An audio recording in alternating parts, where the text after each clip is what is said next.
Oi, meu nome é Camille, ou Camila, em português. No Brasil, eu estava Camila. Ça fait longtemps que j'ai pas parlé portugais, mais je pense que j'ai un peu... Ça doit être ça, ouais.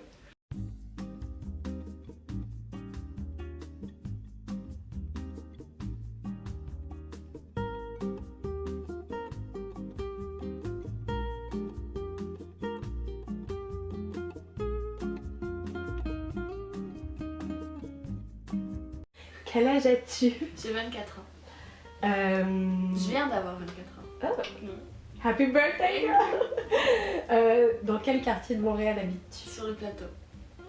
Il y en a qui disent Mont-Royal ou plateau Mont-Royal, mais le plateau. Quel est ton endroit préféré dans l'appartement et pourquoi? Je pense que c'est le salon où on est maintenant, et peut-être même le sofa, parce que bon, je vis avec une coloc et d'ici on peut voir un peu partout et ça me permet moi de par exemple m'allonger, lire un livre et de quand même être capable de lui parler quand elle mange par exemple. Puis je peux voir dehors quand durant la journée là, il y a plein de gens qui passent, on l'a vu. Et je pense que c'est un bon endroit parce qu'il y a la lumière du soleil, la lumière du jour, les gens et ma coloc et le reste de l'appartement qui est plus intime, donc je pense que c'est ça. Et ce sofa aussi. Ouais. Et dans le monde, c'est quoi ton endroit préféré? C'est peut-être pas un endroit ponctuel, mais c'est un endroit que je me souvienne, dont je me souviens, un endroit dont je me souviens, c'était au Brésil. Quand j'ai habité au Brésil, j'étais à Rio, mais j'ai voyagé dans le nord surtout. Puis, durant mon voyage, je me suis retrouvée dans l'état de Bahia et dans une toute petite ville, même pas une ville, un village proche de la mer justement. Et on était dans une auberge et il n'y avait personne d'autre, on était tout seul. Et on voyait l'océan de là où on était. Et c'est cet endroit-là, à ce moment-là, c'était mon endroit préféré. Et je pensais à être nulle part ailleurs. Et c'est rare. Souvent, t'es quelque part et tu dis « Ah, mais j'aurais pu être là, wow, je pourrais faire ça. » Mais à ce moment-là, c'était ça. Et c'était Itacaré, je pense qu'on était. Ouais, donc voilà. Itacaré, en 2013. Dans l'auberge, j'avais personne à côté de la mer. C'est mon endroit préféré. Est-ce que tu peux me dire d'où viennent tes parents? Ouais. Mes parents sont libanais. La famille de ma mère vient d'un petit village, j'espère que je le prononce bien, c'est Mashrala dans les montagnes, dans la Bekaa.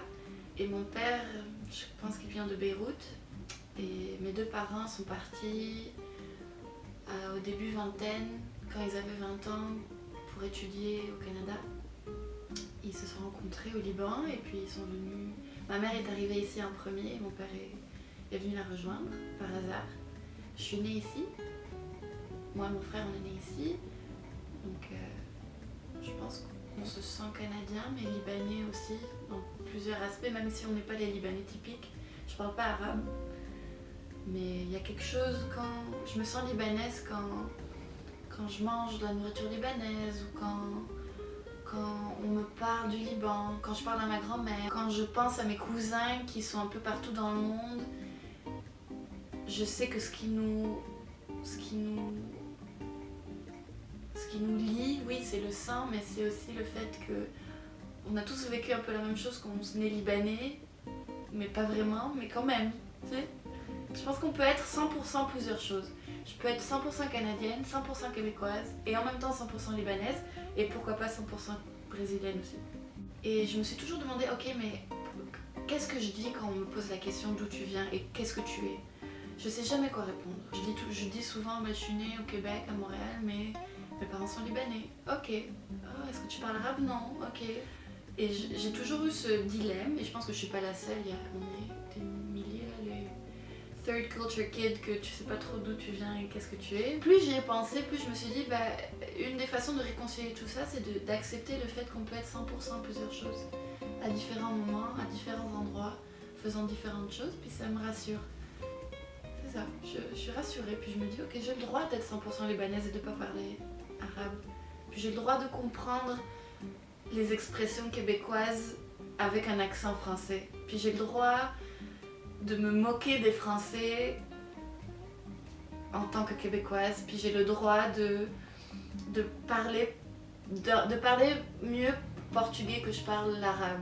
Puis j'ai le droit de penser que je suis brésilienne d'un côté, sans avoir aucun lien avec le Brésil. L'identité, c'est un thème qui est très difficile à cerner. Mais oui, parce qu'il est universel. Question identitaire, je pense, depuis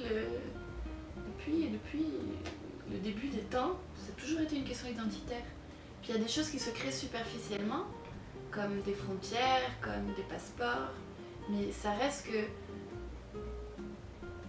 c'est tellement l'identité, c'est un melting pot de plein de choses qui sont différentes à chaque individu. Fait que c'est sûr qu'on va se poser des questions parce qu'on n'est pas personne n'est pareil. Se situer aide à vivre avec les autres. Parce que quand tu sais toi qu'est-ce que tu es, ou quand tu te poses des questions sur ce que tu es, ça t'aide à comprendre pourquoi les autres se posent des questions et à reconnaître que on n'est pas du tout pareil. Donc ça aide à la vie en communauté, je pense. Puis ça aide à vivre avec soi-même aussi, parce que si on se pose jamais de questions, on peut passer une très belle vie, mais à un moment donné, si tu te connais pas, c'est pas une vie de fun. Donc si j'ai un message à donner aux gens, moi qui est très sage et wise, c'est important de se sentir bien où on est.